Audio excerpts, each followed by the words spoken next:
안녕하세요. 세운병원 정우성입니다. 실은 오늘은 하고 싶은 얘기가 되게 많아요. 외래를 보다 보면은 환자가 해왔던 과정, 치료를 받았던 과정에 대해서 분노가 나는 경우가 있어요. 그런 얘기도 좀 해보고 많은 얘기를 해보고 싶습니다.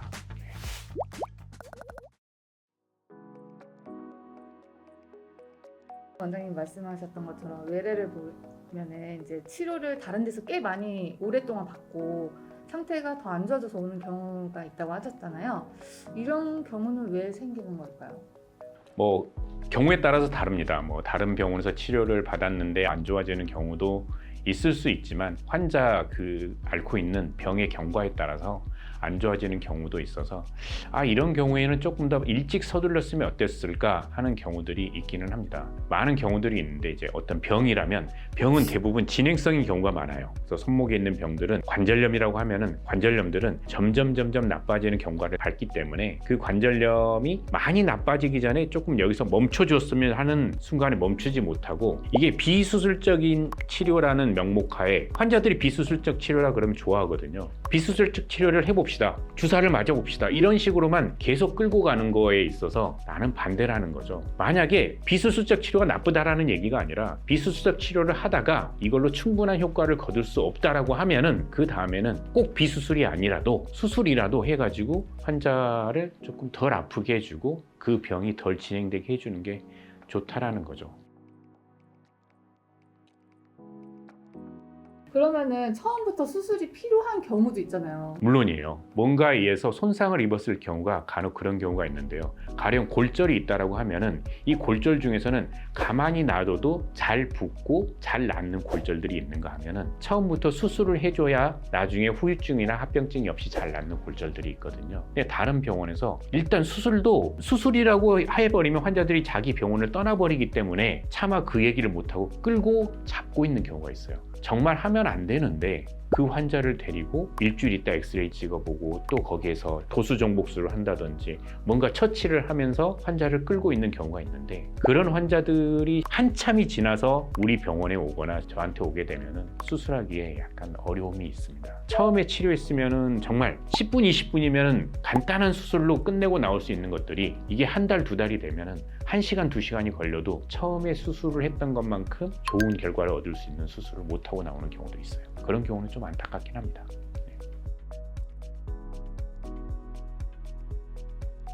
동네 병원에 가면은 염증이라고 하는 경우가 진짜 많잖아요. 대부분 뼈 부러지는 거 아니면 염증이라고 하는데 원장님은 어떻게 생각하세요? 염증에 대해서 할 말 많죠. 네. 염증 엑스레이 안 보여요. 도대체 왜 염증이란 말을 그렇게 많이 쓰는지 모르겠어요. 그냥 무조건 엑스레이 한번 찍어놓고 염증 있다. 초음파 한번 봐놓고 염증 있다.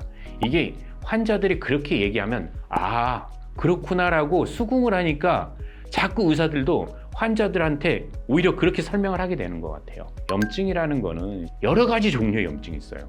염증은 이렇게 좋은 반응이 일어나게 하는 염증도 있는가 하면은 나쁜 반응이 일어나게 하는 염증도 있고 또 정상적인 치유 과정에서 일어나는 염증들도 있고 그렇기 때문에 염증이라는 걸로 모든 걸 설명할 수는 없어요. 환자분들이 가장 헷갈려하는 게 병원마다 말이 다르다는 거라더라고요. 어떤 병원에서는 수술해야 한다고 하고 어떤 곳에서는 수술 안 해도 된다고 하고요. 왜 이런 차이가 생기는 걸까요? 그거는 그 선생님들이 공부해온 배경, 그 다음에 환자를 치료했던 경험 이런 거에 따라서 달라질 수 있을 것 같아요. 저도 다른 병원에서는 이거 수술합시다라고 얘기했는데 이거 조금 더 기다려볼까요? 라고 얘기를 하는 경우도 있고요. 그거는 그 선생님이 그동안 환자를 치료를 하면서 나는 이렇게 했더니 가장 결과가 좋더라 이런 것들이 있었을 경우에 그 방향으로 조금 환자를 유도하기도 하고 나도 그런 쪽으로 치료를 진행을 하는 경향이 좀 있을 것 같아요. 누가 이렇게 치료하는 거가 잘못됐고 누가 이렇게 치료하는 거는 잘 됐고 이게 맞고 틀리고의 문제가 아니라 선생님의 성향 차이가 아닐까 이렇게 생각이 들고 그래서 맞고 틀리다의 문제는 아니다. 근데 그 선생님들끼리도 그렇게 의견이 다른데 그거를 갖다가 환자들이 이 병원 가가지고 이 얘기 들어보고 저 병원 가서 이 얘기 들어보고 환자들이 그 정보를 취합해서 결정을 내리기는 오히려 더 어려울 거다. 내 생각에는 어느 정도 검증된 선생님이고 어느 정도 거기에 대해서 치료 경험이 있는 선생님이라 그러면 한번 믿고 치료를 맡겨보는 것도 훨씬 더 결과가 나올 거다. 본인이 왔다 갔다 하면서 절대 어떤 게 가장 좋은 치료인지 찾아낼 수 없어요. 여러 병원을 돌아다니는 게 도움이 되지 않는다. 환자분들이 가장 많이 하는 질문이 수술을 꼭 해야 하나요? 인 것 같아요. 원장님은 어떤 기준으로 수술 치료와 비수술 치료를 결정하시나요? 질문이 너무 어려워요. 이거는 어떤 병이냐에 따라 가지고 수술이 꼭 필요한 경우도 있고 이거는 수술하고 비수술 중에 같이 시도를 해볼 수 있는 것들도 있어요. 가령 예를 들어서 삼각섬유골 파열, 전 세계에 있는 의사들마다 다 치료하는 방식이 달라요. 그래서 자기네들이 치료하는 방식에 대해서 논문도 발표를 하고 나는 이렇게 치료한다, 나는 이런 테크닉으로 한다, 나는 이런 시기에 수술한다, 이런 얘기들이 다 달라요. 이게 우리나라에 있는 선생님들이라고 해서 다 똑같겠어? 다 다르다고요. 삼각섬유골 파열에 대한 나의 생각은 뭐냐면 파열 있을 수 있다. 하지만 이게 정말 나를 힘들게 하고 도저히 다른 치료로 견딜 수 없다라고 생각을 하면은 그때 수술하는 게 맞다라고 생각해요. 파열이 있으면 무조건 수술?